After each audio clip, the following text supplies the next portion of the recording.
Hello there, and welcome.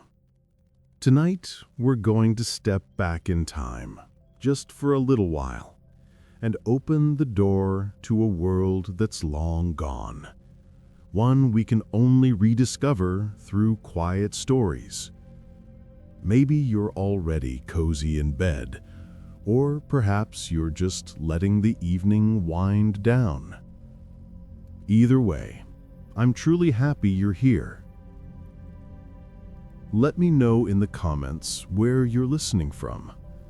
Are we separated by continents or just a couple of time zones, listening to the same sounds as the stars come out?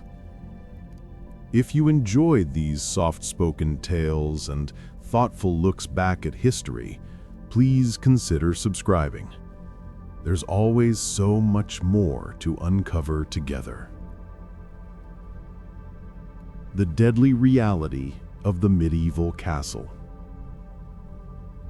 Medieval castles were built with one cold, hard principle: to make it as absolutely lethal as possible for anyone who wasn't invited to step inside.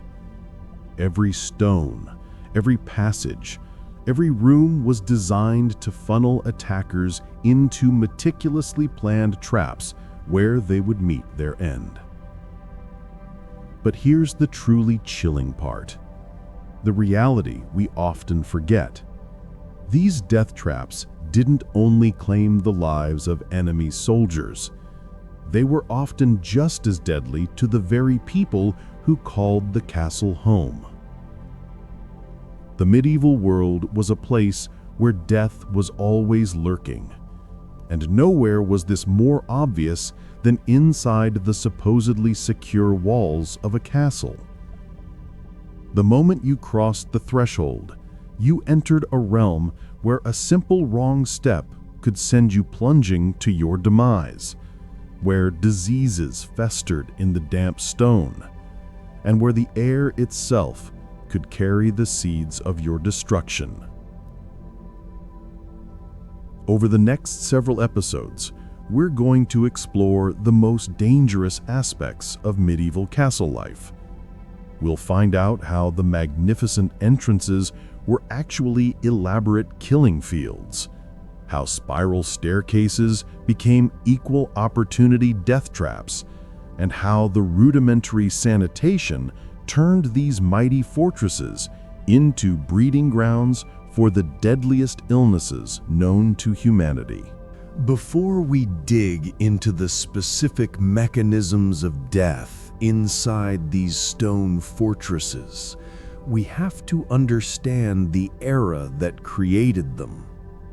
The medieval period, roughly from the 5th to the 15th century, was defined by almost constant war, political chaos, and technical limitations that made just surviving every day a monumental task. In this brutally violent world, castles became the ultimate expression of military architecture.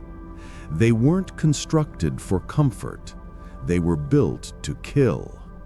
Every single feature, from the narrow placement of the windows to the width of the doorways, was calculated to give defenders the greatest possible advantage while creating maximum opportunities to eliminate intruders. The first thing you'd notice approaching a medieval castle is its sheer, deliberate intimidation.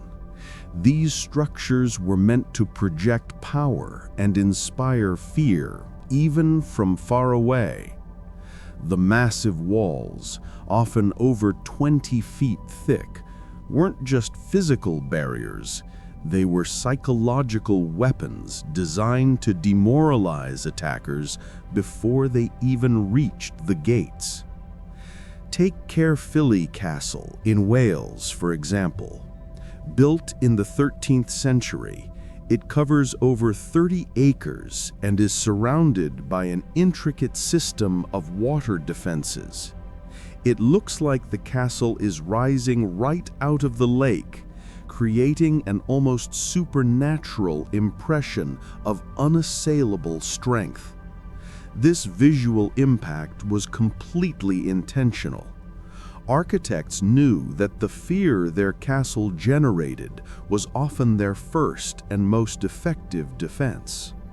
The traps of the gatehouse. But the psychological warfare started long before you got to the main walls. The path leading up to any well-designed medieval fortress was a carefully managed journey through increasingly dangerous territory. Roads were often constructed to force visitors into vulnerable spots, winding through swamps, along narrow causeways, or up steep slopes where defenders could rain down fire from above. The castle's outer defenses were a series of concentric death traps, each one more sophisticated than the last. Beyond the main walls was the outer ward, a space that looked open but was actually a prepared killing ground. Attackers would find themselves pinned between the outer palisade and the main castle, exposed to crossfire from every direction with absolutely no cover or escape route. Medieval engineers were masters of manipulating people through architecture. They understood that confusion and fear were their greatest allies. The layout of the fortresses was intentionally maze-like, designed to disorient and separate the attacking forces while herding them into specific, pre-planned killing zones. Look at the entrance to a typical 13th century castle. You'd be right to think the main gate was the most heavily fortified point, but not perhaps in the way you imagine. The gatehouse wasn't just a barrier, it was an elaborate trap designed to capture and systematically wipe out anyone who managed to breach the first line of defense. The standard castle gatehouse was a complex multi-story structure that could house dozens of defenders.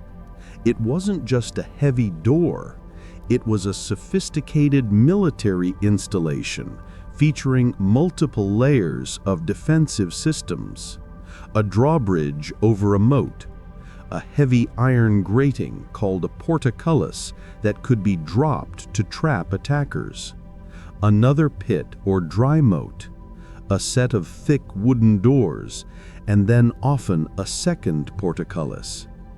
But the real genius lay in the killing zones created between these barriers. Imagine you're an attacker who has managed to get past the first defenses. You rush forward into the entrance passage, only to find yourself trapped in a narrow, high-walled corridor. Above you, defenders peer down through murder holes, a translation of the medieval French meurtrière, literally place of murder. Through these openings, they could drop boiling oil, molten lead, or large stones on your head. These murder holes were strategically placed throughout the gatehouses and corridors, creating overlapping fields of fire that made it nearly impossible for attackers to advance without taking catastrophic losses. The barbican, an outer gatehouse structure that became common in the 13th and 14th centuries, represents the peak of this deadly philosophy.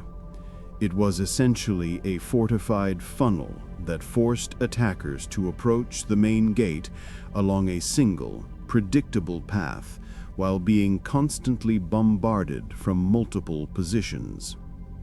The walls of a barbican were often angled to prevent attackers from finding any cover, and the narrow passages ensured that the attacking force was compressed into a dense formation, making them perfect targets. The approach to the main gate at Warwick Castle is a superb example, forcing attackers to make a series of turns while being overlooked by no fewer than 6 separate defensive positions. Each turn introduced a new threat while preventing them from seeing what was coming next. This wasn't just architecture, it was psychological warfare built with stone and mortar. The designers knew that an enemy's imagination could be just as effective a weapon as any crossbow. By creating approaches that were obviously perilous, but whose specific dangers remained hidden, they forced attackers to confront not only physical obstacles, but the constant, paralyzing fear of the unknown. The castle's inner dangers. Here is the most insidious truth. While castles were designed to defend against outside threats, the reality of daily life inside those walls was often just as deadly as any siege. The same architectural features that made the castle an effective military installation also made it an incredibly dangerous place to live. Accidents on treacherous stairs. The narrow, winding staircases that were designed to confuse attackers also made it easy for residents to take fatal falls, particularly in the dim corridors lit only by flickering torches. The deadly battlement. The very battlements designed to provide a secure firing position for archers became death traps for the castle's own people. Medieval chronicles include accounts of lords and servants meeting their end through accidents directly tied to their home's defensive features. For instance, William de Breos, a powerful Norman lord, slipped on the narrow wall walk of Bramber Castle and plunged 40 feet to his death in 1230. The sanitation nightmare. Perhaps most deadly of all was the castle's sanitation system, or the glaring lack thereof. Castles were self-contained cities, often housing hundreds or thousands of people during a siege, and all that human waste had to go somewhere. The typical castle latrine, known as a garde-robe, was built into the thickness of the castle wall and simply emptied directly into the moat or onto the ground outside. While simple, this meant the castle's water supply was constantly being contaminated by sewage. During sieges, when the population swelled and water became scarce, these conditions became perfect breeding grounds for cholera, dysentery, and typhoid fever. The Black Death in the 14th century found ideal conditions inside castle walls. The crowded, poorly ventilated spaces, combined with primitive sanitation and the ever-present rats and fleas, meant that once the plague entered, it could wipe out the entire population in days. Records from the time describe entire garrisons being eliminated by disease, not by enemy action. The irony is stark. The features that made castles militarily effective also made them perfect environments for epidemic disease. The toll on mental health. The castle's design didn't just pose a physical threat. It created conditions of profound psychological stress. The isolation that provided security from external threats was the same isolation that could lead to a mental breakdown. Castles were built to be self-sufficient during long sieges, meaning inhabitants often lived in near total isolation for months or years. The thick walls that kept the enemy out also kept the residents in, creating an environment that modern experts would recognize as deeply unhealthy. The limited natural light, the constant dampness, and the poor air circulation all contributed to mental health issues. Medieval records are full of accounts of castle dwellers suffering from what they called melancholia, a state that often led to self-destructive behavior. The life of Isabella de Fortibus, Countess of Devon, is a sad example. After her husband's death, she became a recluse, rarely leaving her fortress, Carisbrooke Castle. She was described as becoming much given to strange fancies and dark moods, eventually dying alone in 1293 after 30 years in virtual isolation. The constant low-grade threat of violence, combined with the claustrophobic conditions and social isolation, created an environment where mental breakdown was not uncommon, leading to conditions that modern historians suggest may have been early descriptions of post-traumatic stress disorder or severe depression. The very architecture created unique opportunities for tragic accidents. Gallery falls. The Great Hall's gallery, a raised platform for viewing festivities, was often built with minimal safety features. Chronicles record people falling to their deaths during feasts. Roger Mortimer, a powerful earl, fell from his own Hall's gallery in 1398 while watching a tournament, the feature designed to display his status becoming the instrument of his death. Contaminated water.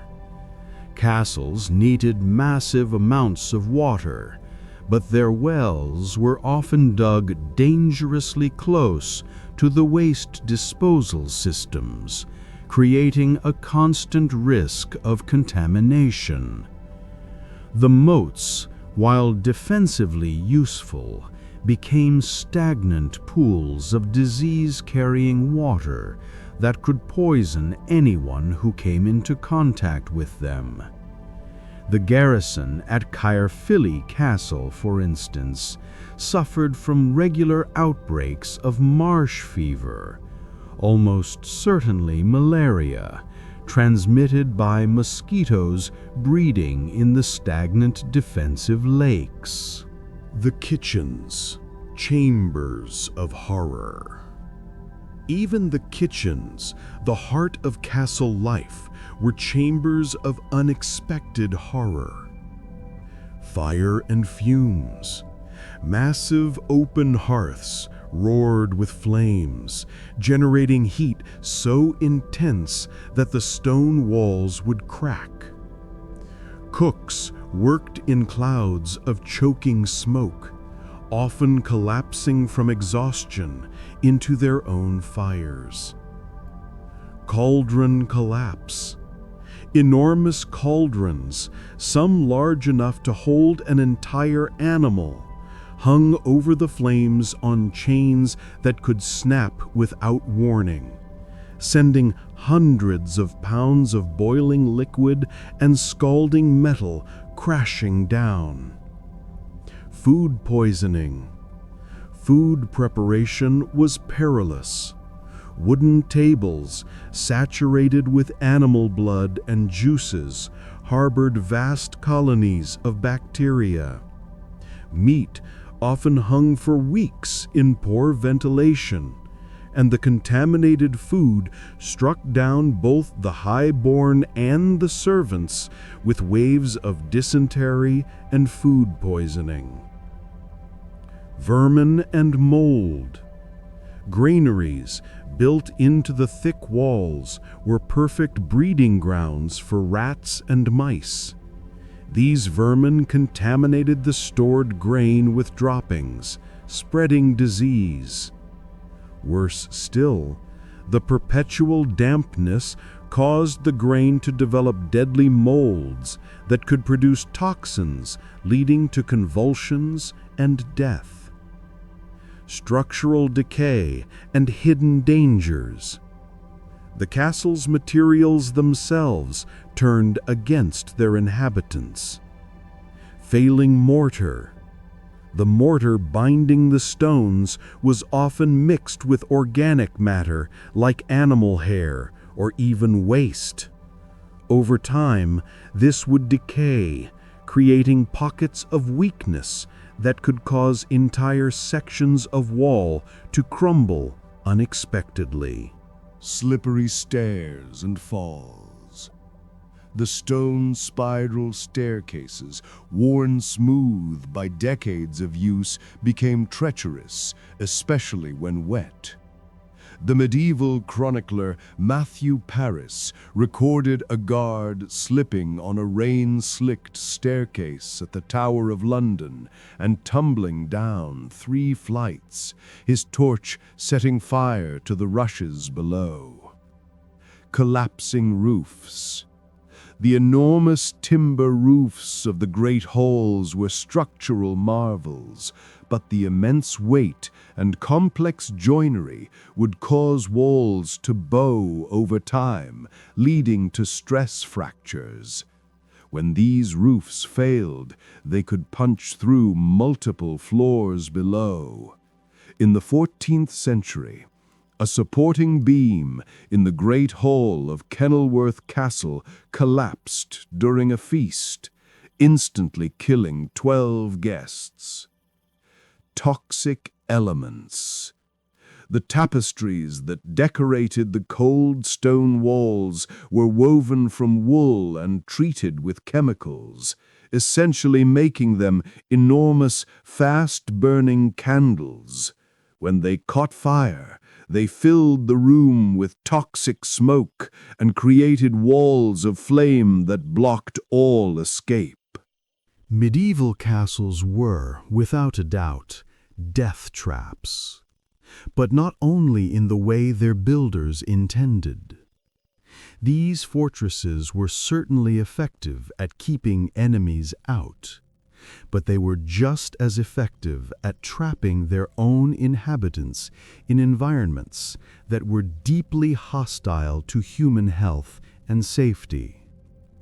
The thick walls, the narrow passages, and the defensive features that made them militarily formidable also made them perfect incubators for accidents, disease, and psychological breakdown. The very isolation that provided security also created conditions of stress and deprivation that could be just as deadly as any enemy sword. The medieval world was a dangerous place, and the castles that dominated the landscape were a perfect reflection of that danger. They were built in an age when violence was common and human life was cheap. So they prioritized military effectiveness over human safety. The next time you visit a medieval castle and admire its imposing architecture, remember that you're looking at one of history's most sophisticated instruments of death. Behind every beautiful arch and every impressive tower lies a dark history of accidents, disease, and violence that claimed countless lives over the centuries. Would you like to hear about the next deadly aspect of castle life, such as the dangers of the spiral staircases, or perhaps the truth about the dungeons? Let's move on to one of the most iconic, yet most deceptively dangerous features of the medieval castle: the spiral staircase.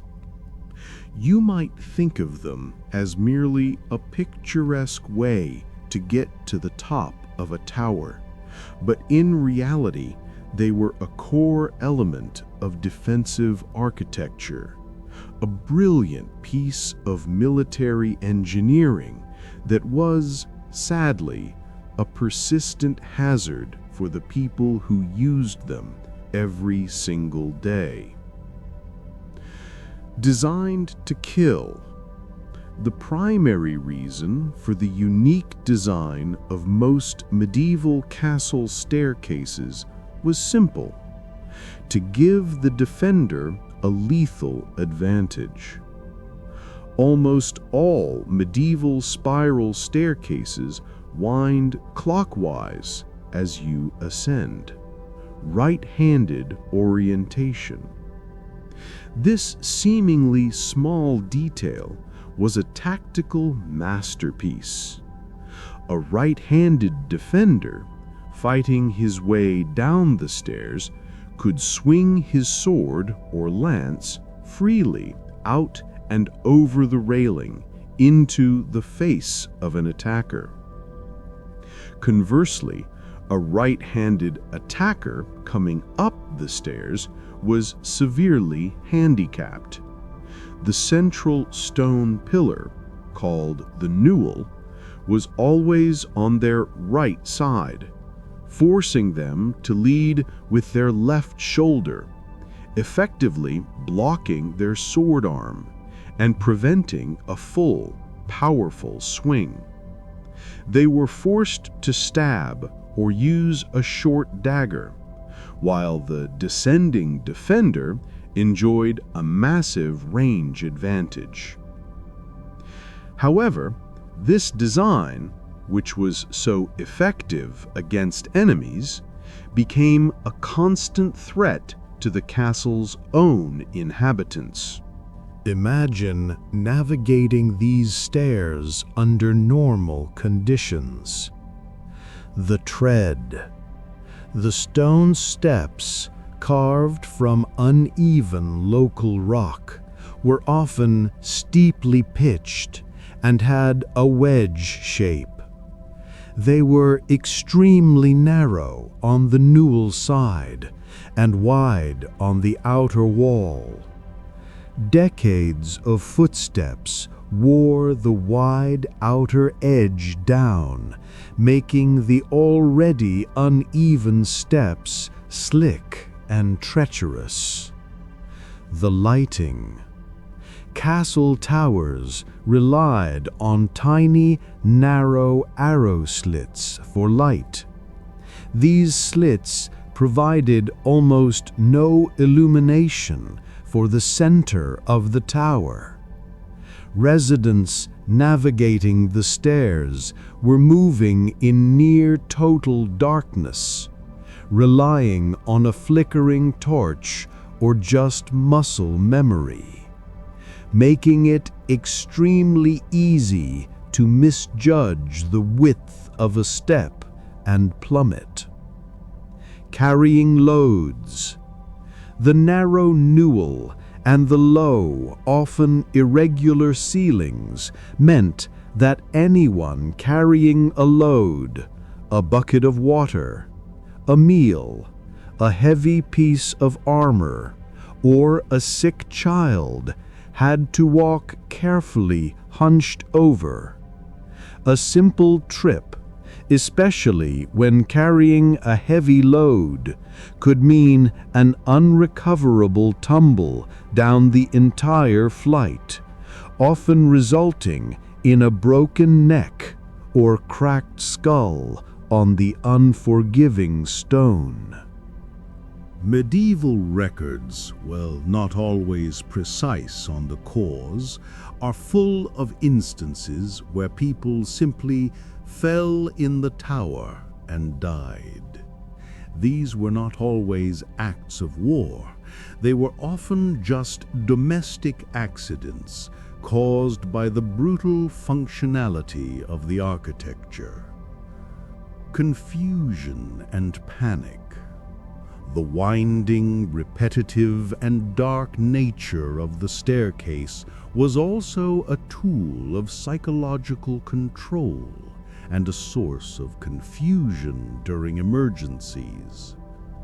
Castle designers deliberately made the stairwells confusing, often changing the height or width of the steps between floors to disorient an attacker who was trying to climb quickly.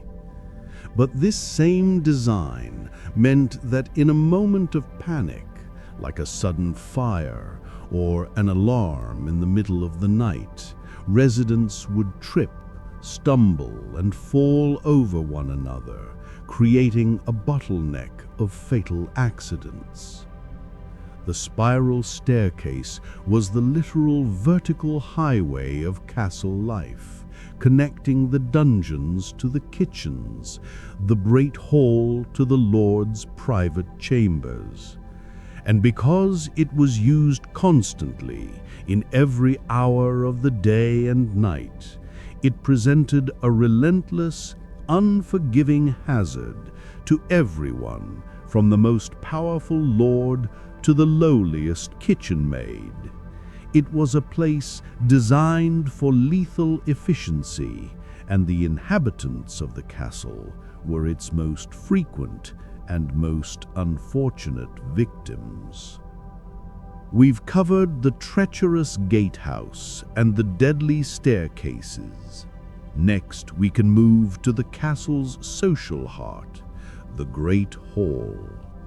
It was a place of celebration, but it also concealed its own unique and chilling dangers. The Great Hall. This was the vibrant heart of the castle, the place of feasts, courts, and ceremony, where the Lord displayed his power and where life, seemingly, was at its most joyous and secure. Yet this magnificent space, with its soaring ceilings and rich decorations, held a unique set of dangers that were just as potent as the ones lurking in the dark corridors. The Great Hall was a place where social ceremony intersected with structural danger, often with fatal results. Fire, the ever-present threat above.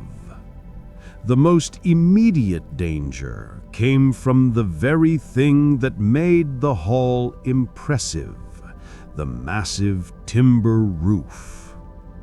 These timber frames were masterpieces of medieval engineering, but they were also enormous, constant fire hazards.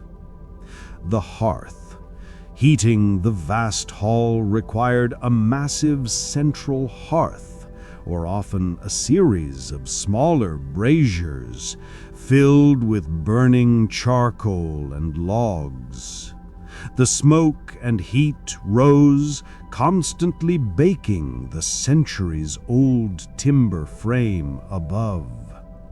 A careless spark, a moment of high wind, or a forgotten piece of glowing charcoal could ignite the dry wood.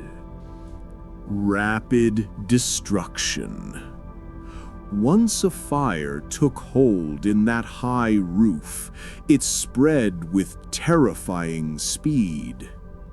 Because the Great Hall was central, a roof collapse meant vertical destruction, plunging tons of burning heavy timber down into the room below, trapping and killing hundreds of people trying to escape. The speed of the fire, combined with the often crowded nature of a feast or court session, meant that escape was almost impossible once the flames were established. Smoke and suffocation. Before the flames even reached the floor, the hall would fill with thick, toxic smoke from the burning wood and tapestries. Many people likely succumbed to suffocation and carbon monoxide poisoning long before the roof actually gave way. While the roof was the greatest threat, the floor beneath your feet was a more subtle, constant source of peril, especially during a loud, drunken feast. Slippery surfaces. The floor, particularly in the dining areas, was perpetually slick with wine, grease, and sauces. In the finest castles, painted or tiled floors became treacherous when wet. More often, the floor was covered with a thick layer of rushes or straw, which was meant to absorb waste. Hidden hazards. This floor covering was often left in place for weeks or even months, accumulating food scraps, small bones, dirt, and yes, human and animal waste. Dogs and other animals often roamed the hall. This created a festering carpet of disease, harboring vermin and bacteria. Moreover, the thick rushes concealed cracks, uneven stone, or dangerous obstacles. Chroniclers mention nobles suffering broken legs, or in worse cases, breaking their necks after tripping over something hidden beneath the floor coverings. Accidents of display. As we touched upon earlier, the elevated viewing galleries or minstrels' platforms designed to emphasize the Lord's status were often narrow, lacked proper railings, and became the sites of fatal falls, especially when alcohol was involved or when guests jostled for a better view of the proceedings below. Finally, the Great Hall was the stage for political drama and, often, lethal treachery. Unlike the structural dangers, the threat here was purely human. Assassination. The Great Hall was where power was publicly expressed, making the Lord a highly visible target. The hall's size and the number of people present made it a complicated place to secure, and poison was a frequent deadly tool. Dishes were often prepared with primitive methods, and the quality of the ingredients was suspect, making it tragically easy to mask poison as simple food spoilage or a cooking error. Accounts of sudden, violent illnesses striking down a noble and his family after a feast were not always disease. Sometimes they were deliberate, undetectable acts of murder committed right under the magnificent roof. The Great Hall, for all its grandeur and light, was ultimately a vast open space where hundreds of people gathered, a perfect environment for sudden disaster, whether delivered by fire, a slippery floor, or a trusted cupbearer. We have explored the external traps, the stairs, and the central hall.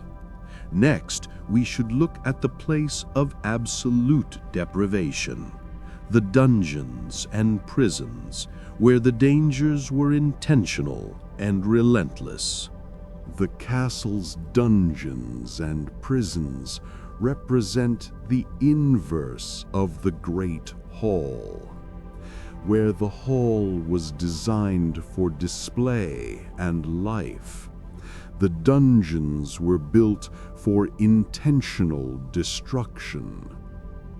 They were not just secure holding cells, they were architectural tools designed to break the human spirit and body, ensuring that any prisoner, whether a high-ranking noble or a petty thief, faced a slow, agonizing process of psychological and physical decay.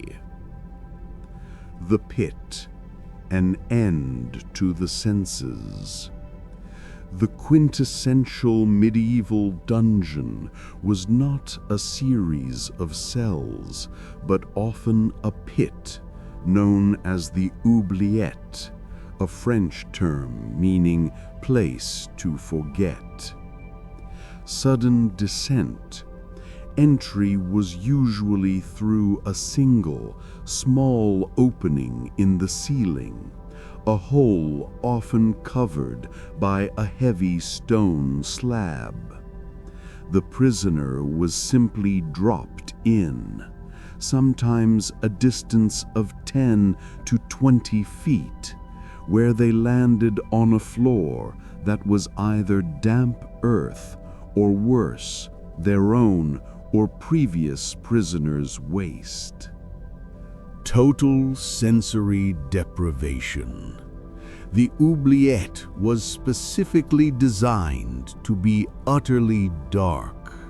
No light, no sound from the outside world, no sense of time. This total deprivation was a psychological weapon far more effective than any physical torture. It induced a rapid descent into paranoia, hallucinations, and eventual madness. Medieval records recount prisoners emerging from these pits, unable to recognize their own families or even speak coherently, their minds having utterly collapsed in the darkness. No escape from waste. There were no sanitation facilities. Everything, food scraps, human waste, rainwater seepage, collected at the bottom of the pit. The air was perpetually foul and toxic, a dense soup of methane and disease. This concentrated filth made the oubliette a lethal environment, guaranteeing rapid infection from even the smallest scratch, and ensuring that diseases like dysentery and typhus were inescapable. Even the slightly better appointed cellars and prison rooms were death traps, built with the same unforgiving stone as the battlements. Pervasive dampness. These prisons were often carved directly into the bedrock or situated below the water table. The walls continuously wept cold, penetrating moisture. This dampness was not just uncomfortable, it led quickly to debilitating illnesses. Sufferers were plagued by constant respiratory infections, chronic arthritis, and deep, unhealing skin ailments. The cold, wet stone literally leached the life and warmth out of the prisoners. Verminous companions. Being the lowest point of the castle, the prisons were the territory of rats and mice. These weren't just a nuisance, they were carriers of fleas and the deadly plague, and they were a constant, terrifying threat. Records indicate rats would gnaw on the extremities of sleeping or unconscious prisoners, leading to fatal infections. The presence of these creatures amplified the already brutal psychological stress of incarceration. The simple truth is that medieval prisons, particularly the oubliette, were often designed for the prisoner to die slowly and anonymously. They were places where the castle's power, the power to isolate and eliminate without effort, was most fully expressed. There was no thought given to rehabilitation or even simple endurance. The architecture itself was a relentless, calculated form of punishment that ensured a swift, brutal physical decline, making the dungeon the ultimate expression of the castle's inherent lethal nature. We have delved into the deep darkness of the dungeons. Our next area of exploration should move back to the upper castle and look at the functional but equally dangerous areas of the kitchens and pantries, where the preparation and storage of food presented unique risks to life. We've looked at the defensive horrors, the accidental dangers of the stairs and halls, and the intentional cruelty of the dungeons.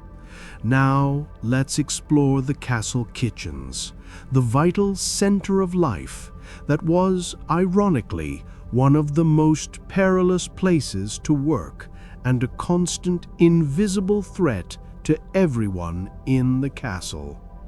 The kitchen was typically housed in a separate building or tower for a simple, terrifying reason: fire. The inferno of the hearth. Feeding hundreds or even thousands of people required an industrial level of heat and fire management, creating an environment that was both intensely hot and chemically dangerous. Extreme heat and exhaustion. Massive open hearths roared constantly, often reaching temperatures high enough to crack the surrounding stone walls. Kitchen staff, who were typically overworked and undernourished, worked directly next to this intense heat for 14 or more hours a day. Heat exhaustion was frequent, and chronicles mention cooks collapsing into their own roaring fires, a swift and horrific end. The choking smoke. Primitive chimneys and ventilation systems were no match for the volume of smoke generated. The kitchens were perpetually filled with thick, sooty, and toxic fumes. The constant inhalation of wood smoke and soot led to lifelong respiratory problems, and during times when the smoke backed up, it could cause immediate choking and collapse, particularly dangerous near an open flame. Boiling death traps. As noted before, the immense cauldrons of boiling water, stew, or grease, sometimes weighing hundreds of pounds, were suspended over the flames by chains prone to metal fatigue.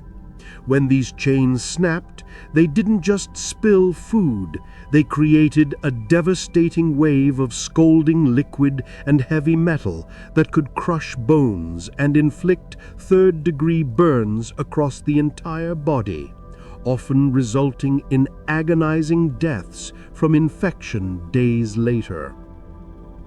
The breeding grounds of disease.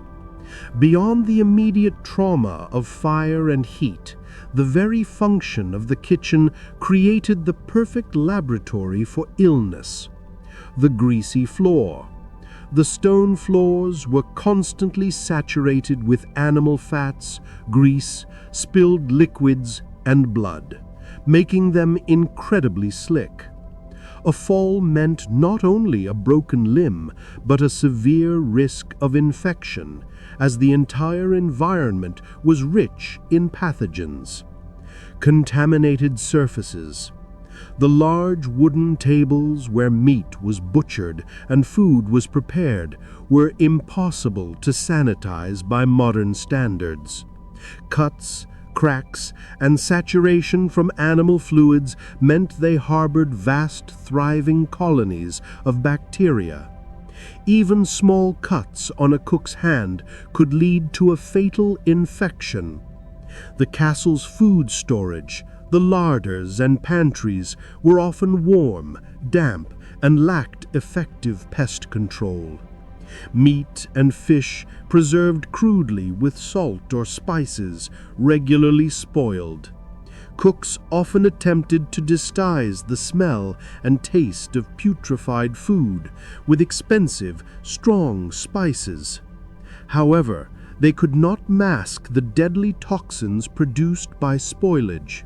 Food poisoning was rampant, a leading cause of sudden, violent illness that could strike down everyone from the lowliest servant to the powerful lord in his chamber.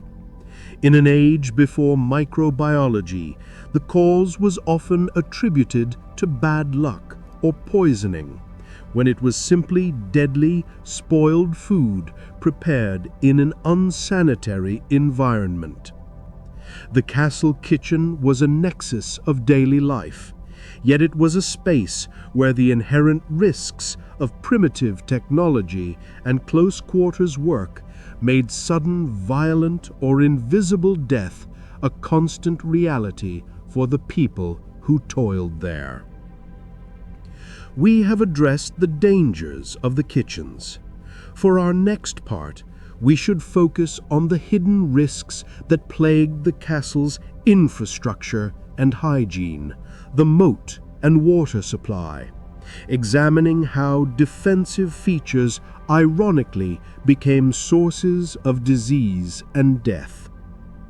The moat is perhaps the most iconic defensive feature of a castle. A great water-filled ring intended to keep the enemy at bay. Yet, for the people living inside the walls, this same protective layer, along with the castle's internal water systems, was a source of constant, insidious danger. A perfect example of how defense could become self-destruction. The moat, a pool of poison. While effective as a physical barrier, the moat quickly became an ecological hazard and a breeding ground for disease. A sewage dump. As we touched on earlier, the moat was the primary recipient of the castle's sewage. The garderobes, or latrines, were designed to empty directly into the moat or the surrounding ground.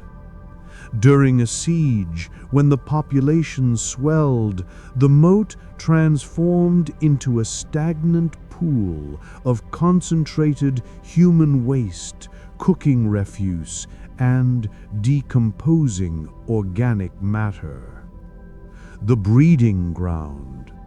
This toxic soup was the perfect environment for disease-carrying insects.